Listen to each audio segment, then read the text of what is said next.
नमस्कार दोस्तों, मैं जनार्दन दीक्षित आपका एक बार फिर से स्वागत करता हूं हमारे YouTube channel A2 education group में। साथियों, हम समास प्रकरण को लेकर आगे बढ़ रहे थे, जहां पर हमने पिछले वीडियो में समास के बारे में पढ़ा और वो समास था जिसको हम जानते हैं कर्मधारय समास के नाम से। कर्मधारय समास के बारे में उसकी जो आधारभूत संकल्पना थी, उसके जो उदाहरण थे, किस तरह से हमने इसको पढ़ना था, वो सारी प्रक्रिया के बारे में हमने आपको पिछले वीडियो में बता दिया था। हमने पिछले वीडियो में ये भी जाना था कि हम कर्मधारय समास को 3 भागों में पढ़ेंगे, जिसमें से हमने पहला भाग पढ़ा था जिसमें विशेषण वाला जो पद आ रहा था, विशेषण वाला पद प्रारंभ में आ रहा था, और दूसरा हमने कहा था विशेषण उत्तर वाला समास पढ़ेंगे, जिसमें विशेषण वाला जो पद आएगा वो उस पद के अंत में आएगा। और तीसरे के बारे में जो चर्चा की थी विशेषण उभय पद के बारे में, अर्थात वहां पर दोनों पदों में विशेषण का ही प्रयोग किया जाएगा, किसी अन्य पद का या संज्ञा शब्द का प्रयोग नहीं किया जाएगा। ये हमने पिछले वीडियो में समझा था। तो आज हम उसी को आगे लेकर के बढ़ेंगे जहां से हमने कल छोड़ा था, और हम कल कर्मधारय में विशेषण पूर्व शब्द जो थे, जो विशेषण पूर्व वाले उदाहरण थे, उन पर बात कर रहे थे। लगभग हमने 15 से 16 उदाहरणों पर बात भी करी थी, और हम आज उसी से कुछ उदाहरणों को लेकर के आगे बढ़ेंगे, और उसके बाद में अपना जो दूसरा उदाहरण जो हमने उसके दूसरा वर्गीकरण किया था, उस वर्गीकरण पर बात करेंगे। तो चलिए आज हम अपना दूसरा हेडिंग डाल लेते हैं, या पहले उदाहरणों पर ही कुछ बात कर लेते हैं। जैसे कि कुछ उदाहरण जो ऐसे थे जो हमसे छूट रहे थे, जिनमें से एक उदाहरण है पुच्छल तारा। ये उदाहरण बहुत पूछा भी गया है, तो हम इसको लिख लेते हैं पुच्छल तारा। पुच्छल तारा का जब हम समास में विग्रह करते हैं इस पद का, तो ये विग्रह निकलेगा पूंछ है जिस तारे की। जिस तारे की पूंछ है उसे क्या कहेंगे? पुच्छल तारा कहेंगे। ये इसका अनुभव होगा, ये इसका विग्रह होगा समास का। उसी प्रकार मरुभूमि, ये कुछ प्रमुख उदाहरण है, ये कल छूट गए थे, इनको हम आज दोबारा से पढ़ लेंगे। मरुभूमि, मरु है, मरु अर्थात बंजर, मरु है। जो भूमि मरु है, उसको क्या कहते हैं? मरुभूमि कहा जाता है। अब कहीं आप इसमें आकर के रणभूमि में रण है जो भूमि मत कर देना। रणभूमि एक अलग स्थान होता है और मरुभूमि अलग होता है। तो मरु है जो भूमि, उसको हमने मरुभूमि कहा। और इसी में अगला उदाहरण जो मिलेगा महर्षि, शायद महर्षि हमने भी नहीं किया था कल, तो महर्षि भी देख लेते हैं। महर्षि की अर्थ महान है या महा है, महा का अर्थ महान से ही निकलता है। तो महान है जो ऋषि महान है, उसे क्या कहा? उसे महर्षि कहा जाता है। तो देखिए हमने ये 3 उदाहरण और देखे। कल हमने लगभग 16-17 उदाहरणों पर बात कर ली थी। इसी प्रकार महामात्य, इसका अगला उदाहरण इसी क्रम में है, मिलेगा आपको महामात्य। अमात्य का अर्थ होता है मंत्री, तो महान है जो मंत्री, उसे क्या कहा जाएगा? महामात्य। महान है जो मंत्री, उसे कहा महामात्य। अगला उदाहरण इसी में हमें मिलता है मीनाक्षी, जो हमने कल आपको करवा भी दिया था, उदाहरणों के माध्यम में बता भी दिया था। तो मीन के समान है जिसकी अच्छी, मीन के समान है जिसकी अच्छी।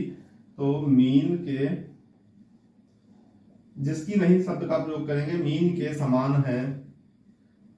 समान है जो अच्छी, मीन के समान है जो अच्छी, उसको हम लोग मीनाक्षी कह देते हैं। ठीक इसी प्रकार सुपाच्य, अगला उदाहरण है इसी का, सुपाच्य।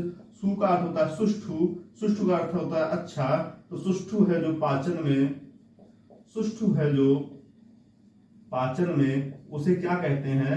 सुपाच्य कहा जाता है। तो इस प्रकार हमने देखा कि ये लगभग 4 से 5 उदाहरण और ऐसे हैं। ये परीक्षा की दृष्टि से भी काफी महत्वपूर्ण उदाहरण होते हैं, और ये कभी कभी ठीक इसी प्रकार से पेपर में पूछ दिए जाते हैं, जैसे मैंने आपके सामने लिखे हुए हैं। बस अंतर इतना होता है कि कभी कभी ये उदाहरण आपको इसी रूप में पूछे जाते हैं, और कभी कभी विग्रह के माध्यम से पूछ दिए जाते हैं। अगला इसी में उदाहरण और लिख लेते हैं सुंदरलाल। किसी का नाम सुंदरलाल हो और सुंदरलाल से पूछो तुम्हारे नाम में कौन सा समास है, तो सुंदर लाल क्या बताएंगे, पहले विग्रह कर लेते हैं। सुंदर है जो लाल, सुंदर है जो लाल, उसे क्या कहा, सुंदर लाल कहा। लेकिन राम लाल को राम है जो लाल मत कर देना, क्योंकि सुंदर यहां पर विशेषण का प्रयोग कर, विशेषण के रूप में आप प्रयोग किया जा रहा है। तो सुंदर है जो लाल, सुंदर लाल कहा। और आप इसमें देखेंगे जितने भी विशेषणों का प्रयोग किया जा रहा है वो प्रथम पद में किया जा रहा है, उनके आगे वाले पदों में विशेषण का प्रयोग किया जा रहा है। अगला उदाहरण अगर हम देखें, विशाल काय,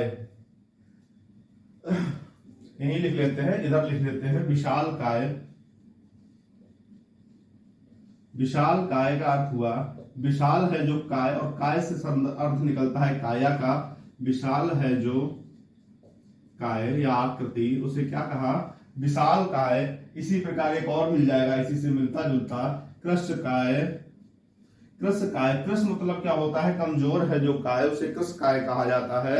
हताशा, देखिए बहुत इंपॉर्टेंट उदाहरण है, इसमें मैं एक स्टार भी बना देता हूं। हताशा, ये अधिकतर परीक्षा में पूछा गया उदाहरण है, बहुत सारे प्रश्न पत्रों में आपको ये उदाहरण मिल जाएगा जो पूछा गया है। तो हताशा का जब विग्रह करते हैं तो हत है जो आशा। हत का अर्थ होता है मारा हुआ, दबा हुआ या कुचला हुआ या हारा हुआ। तो हत है जो आशा, उसे हताशा कहा। ऐसी आशा जो समाप्त हो चुकी है, जो हमारे अंदर नहीं बची है, उसे हताशा कहेंगे। पुच्छल तारा, ऐसा तारा जिसके पीछे पूंछ लगी होती है, उसको पुच्छल तारा कहा जाता है। मरुभूमि, मरु है जो भूमि, मरु का अर्थ होता है बंजर। ऐसी भूमि जहां पर कोई ही उत्पाद ना हो, कोई कृषि संबंधी कार्य ना करे, पेड़ पौधे ना होंगे, जहां पर एक तरह से इकोसिस्टम डेवलप ना हो पाए, उसे कहते हैं मरुभूमि। ऐसी भूमि जहां मरुस्थल है। महर्षि, महान है जो ऋषि, सामान्य उदाहरण है। महामात्य, अमात्य जो होता है मंत्री को कहते हैं। मौर्य शासन काल में आप देखेंगे बहुत सारे अमात्यों का नाम लिया जाएगा, मंत्री हुआ करता था। तो महान है जो मंत्री, उसे महामात्य की संज्ञा दी जाती होगी। मीनाक्षी, मीन का अर्थ होता है मछली, अच्छी का अर्थ होता है आंख। ऐसी आंख जो मछली के समान है।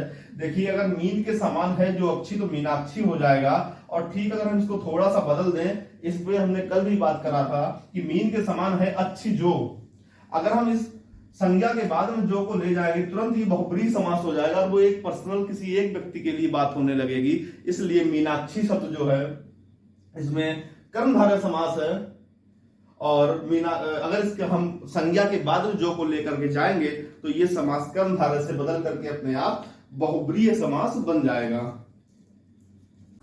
तो जिसकी आंखें मछली के समान है उसको हम मीनाक्षी कहते हैं। सुपाच्य, सुपाच्य का अर्थ होता है अच्छा, जो पचने में अच्छा हो, पेट के लिए फायदेमंद हो। तो अक्सर आप देखेंगे चिकित्सक हमें सलाह देते हैं जब कोई बीमारी हो जाती है, बोले सुपाच्य खाद्य पदार्थों का चयन करें। तो ऐसा पदार्थ जो खाने में पाचन हो, जो पचने में सु हो। सु का अर्थ होता है अच्छा या श्रेष्ठ या सुष्ठु, तो जो पचने में अच्छा हो उसे सुपाच्य कहते हैं।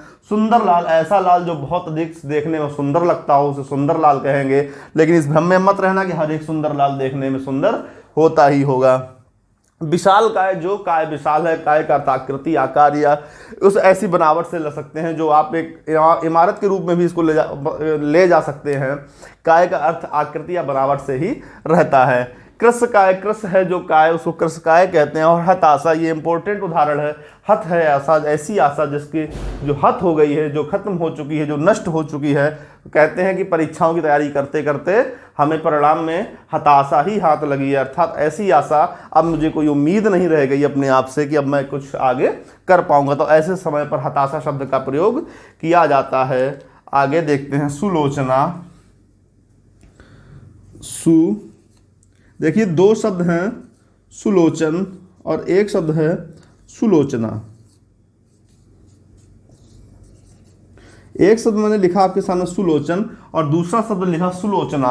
सुलोचना का नाम आपने बहुत सुना होगा, मेघनाथ की पत्नी हुआ करती थी। रामचरितमानस जब रामायण देखते हैं तो वहाँ सती सुलोचना का एक प्रकरण आता है कि जब लक्ष्मण मेघनाथ का वध कर देते हैं तब उस समय सुलोचना का एक प्रकरण पूरा आता है। तब हम जानते हैं कि मेघनाथ की पत्नी का नाम सुलोचना हुआ करता था। और सुलोचन, अगर हम लोचन के जब हम वचन के बारे में पढ़ेंगे तब हम ये बात जानेंगे कि कुछ ऐसे शब्द होते हैं जिनके पीछे अगर हम दीर्घ कर देते हैं, उनका जो अंतिम व्यंजन होता है अगर हम उसको दीर्घ कर देते हैं तो वो स्त्रीलिंग का रूप ले लेता है। तो सुलोचना सुलोचन का ही स्त्रीलिंग है। अगर हम सुलोचन के शब्द का प्रयोग कर रहे हैं तो सुलोचन शब्द का जो प्रयोग किया जाएगा वो पुल्लिंग के लिए किया जाएगा, और ठीक वहीं अगर हम सुलोचना शब्द का प्रयोग करेंगे तो वो स्त्रीलिंग या किसी महिला के लिए प्रयोग करेंगे। तो इसके विग्रह को हम जरा देखते हैं कैसे किए जा सकते हैं। पहले हम इसको हटा देते हैं थोड़ा सा, और सिर्फ 2 ही शब्दों की लिख करके उन पर बात करेंगे, जिससे कि आपका ये डाउट यहाँ से दूर हो सके। 2 शब्द हमने लिखे थे। पहला शब्द लिखा था सुलोचन, और दूसरा शब्द लिखा मैंने सुलोचना। और यहाँ पर ये स्थिति तो मैंने आपको स्पष्ट कर दी थी कि सुलोचन जो है ये हमेशा पुल्लिंग के लिए, पुरुष के लिए प्रयोग किया जाएगा। सुलोचना स्त्री या स्त्रीलिंग के लिए प्रयोग किया जाएगा। ये क्यों ऐसे प्रयोग किया जा रहा है? जब हम वचन के प्रकरण को पढ़ेंगे तब, वहाँ लिंग के प्रकरण को पढ़ेंगे तब बताएंगे कि किस प्रकार से कुछ ऐसे शब्द होते हैं अगर उनका अंत में स्वर को दीर्घ कर दिया जाए तो वो स्त्रीलिंग का रूप धारण कर लेते हैं। जिस पर तो सुलोचना का हम पहले विग्रह कर लेते हैं। सु का होता है सुंदर, तो सुंदर है जो लोचन, सुंदर है जो लोचन। जो लोचन सुंदर है वो क्या कहेंगे? उनको सुलोचन कहेंगे। और सुंदर है जो लोचना नहीं किया जाएगा। यहाँ पे भी जो विग्रह करेंगे तो लोचन का ही प्रयोग किया जाएगा। यहाँ पर दीर्घ आ की मात्रा सिर्फ आपको स्त्रीलिंग का ज्ञान कराने के लिए प्रयोग किया गया है कि यहाँ सुलोचना जो है स्त्रीलिंग में प्रयुक्त हुई है। तो सुंदर है जो लोचन, सुंदर है जो लोचन, चाहे सुलोचन लिखा जाए चाहे सुलोचना लिखा जाए। अब लेकिन सुलोचना का हम एक विग्रह और कर सकते हैं, सुंदर लोचन वाली भी इसको लिख सकते हैं। सुंदर लोचन वाली, सुंदर लोचन वाली कौन होएगी? सुलोचना होएगी। इसी प्रकार एक तरह से और इसका हम समास में विग्रह कर सकते हैं। सुंदर हैं, सुंदर हैं लोचन, सुंदर हैं लोचन जिसके, और किसके लोचन सुंदर थे वो। अब यहाँ पर जैसे ही हम जिसके लगाएंगे तो ये सीधी सीधी बात बहुब्री समास में चली जाएगी, और हम उसी सुलोचना की बात करेंगे जिसका उल्लेख रामायण काल में किया गया। तो इसमें बहुब्री समास और यहाँ पर कर्मधारय समास आपको देखने को मिलेगा। तो सुलोचन हो चाहे सुलोचना हो, उनका जो समास का विग्रह होएगा वो एक जैसा होएगा। लेकिन अगर हम लोचन के इधर और उधर थोड़ा सा अंतर कर दें जो और जिसको में, तो पूरा का पूरा समास का रूप ही बदल जाता है। तो हमें ये बात ध्यान रखनी है कि परीक्षा में प्रश्न हल करते समय इस बात का भी गौर करें कि किस प्रकार से प्रश्न पूछा जा रहा हो सकता है आपको सुलोचना का विग्रह करके रख दें और लिख दें एक जगह सुंदर लोचन वाला और सुंदर लोचन बाली। तो बाला और बाली में भी बहुत ध्यान रखना कि कहाँ पर स्त्रीलिंग में प्रयोग किया जा रहा है और कहाँ पर पुल्लिंग में प्रयोग किया जा रहा है। तो ये कर्मधारय समास की कुछ उदाहरण थे। इसका एक अंतिम उदाहरण और लिख लो। सन्मार्ग एक और है, सामान्य उदाहरण है लेकिन लिखाना जरूरी है। सन माने अच्छा होता है, तो सत है जो मार्ग, उसको सन्मार्ग या सतमार्ग कहते हैं। तो ये सब कर्मधारय समास के उदाहरण थे, और हमने इस प्रकार से कर्मधारय समास के विशेषण पूर्व पद को खत्म किया, जिसमें विशेषण या उपमान पद के पहले लग कर आता था। अब हम अगली वीडियो में विशेषण उत्तर पद वाले कर्मधारय समास की बात करेंगे। तब तक के लिए हमें दीजिए इजाज़त। मिलते हैं अपने अगले वीडियो में। नमस्कार।